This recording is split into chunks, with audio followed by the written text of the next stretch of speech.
Oh my god, I can't believe I reached this point in my life. Well, guess there's only one thing to do now. Oh boy, it's that time. Just gotta make the video all anime fans talk about. Avatar, the last Naruto. We're gonna talk about Naruto, the cultural phenomenon that caused millions of kids to run around like idiots with their arms behind their back, waving weird hand signs that made no sense. If you watched any anime before, wait, check that. If you know what anime is, nope, we can do better than that. You know that weird looking cartoon from Japan? It has that kid with yellow hair and an orange jumpsuit on. Straight up, does anyone not know what Naruto is at this point? I feel like he's one of the most recognizable characters in recent history alongside with SpongeBob, Pikachu, and Obama. If you watch my Is Anime Cool Yet video, you know I love Naruto. I think I've seen every single episode of the original run at least twice. Yeah, that's right, all 220 episodes. Filler and all, baby. God, I wish I knew what filler was back then. I think the reason Naruto did so well to capture audiences was because of the timing of its release. You have to remember, Naruto came at the tail end of Dragon Ball Z in America. It kind of filled that void of cool anime fighting show, but you know, it actually had a plot and character development. Dragon Ball Z is the perfect show. It has no flaws besides being too amazing. The other reason Naruto became such a popular long-running anime is because, let's be honest, it's just a fucking cool concept. The whole ninja world that was created was really well thought and really unique. I kind of assume the creation of the show went something along the lines of this. Look, the concept of villages with clans is overdone. How do we spice it up? What if they're all ninjas? I like it. And the ninjas have different powers like breathing fire and maybe some of them have unique abilities. And they use these powers with something called chakra, which is just like Kai, but not at all. Yes, we're getting somewhere. And all the villagers are warring nations, but are in a period of peace right now. However, that peace could be gone at the drop of a hat. Now we're cooking with fire. And we'll make the main protagonist an annoying loud child with a tragic past. We'll make it a shonen?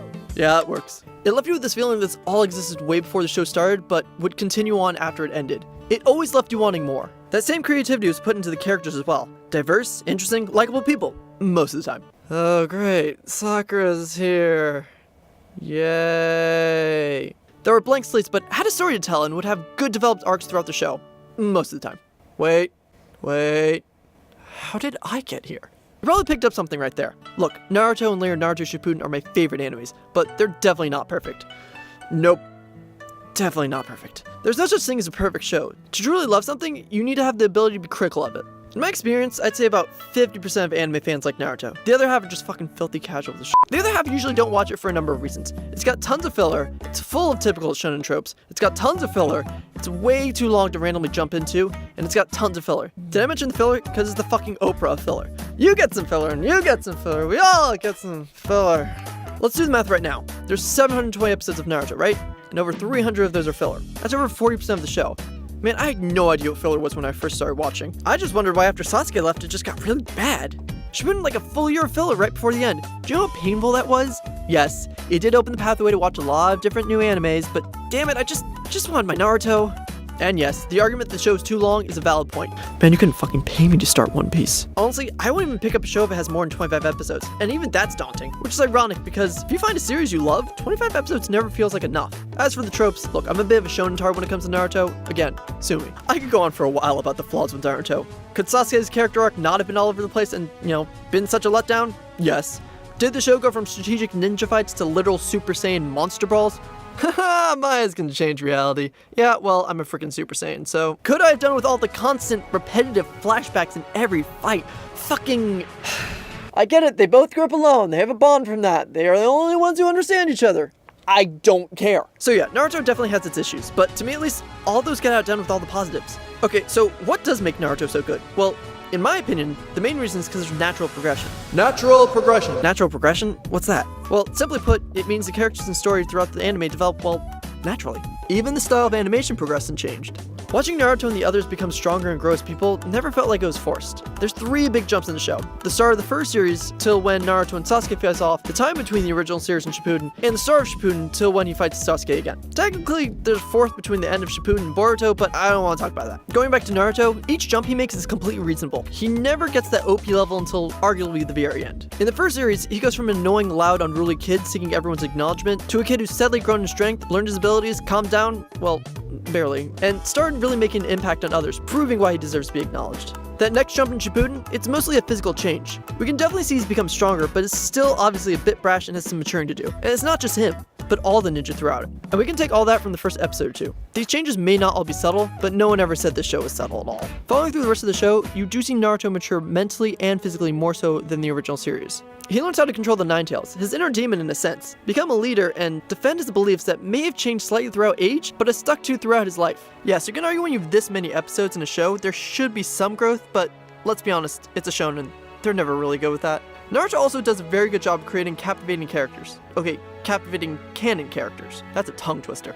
With so many characters in the series, not everyone's gonna have the same depth, but Kishimu does a fantastic job in creating a lot of diverse designs. Just look at Akatsuki. Scary, intimidating, the quintessential of what a good villain should be. Every single one of them had a reason for what they were doing. Hell, half the time you wanted to root for them for how cool they were. No? Just me? I don't need your guys' approval.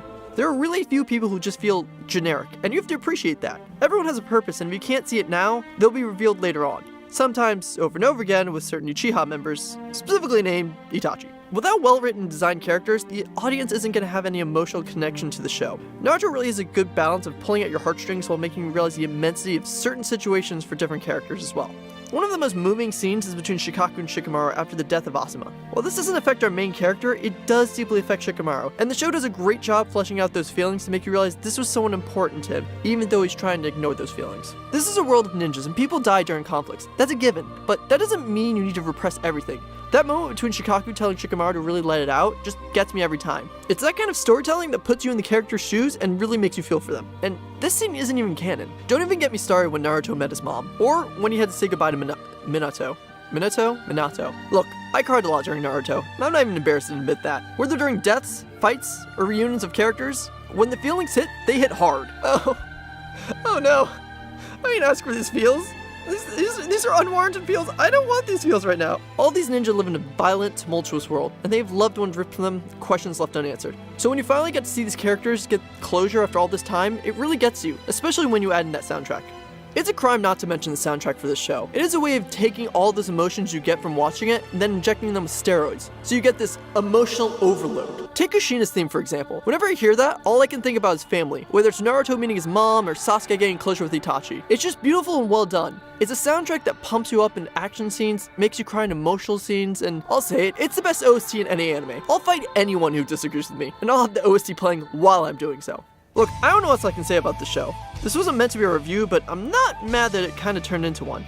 I can go on forever talking about the fight scenes, the world, the characters, etc., but I'll just say this. You don't last over 20 years spanning 3 shows and boasting the 3rd best-selling manga of all time by being bad. Hey all you weebs! Hope you liked that video. And to all you not weebs out there, I sincerely hope you check out Naruto. Just jump in like a random episode, like, you know, I don't know, episode 82 or something. Ironically, that's how I jump into all my shows usually. But if you like this video, all the usual stuff, like, comment, subscribe, tell me how I have shit taste because I like Naruto, and, you know, check out my Anime Cool Yet video I did. I'm the one and only as usual. I'll see you next time.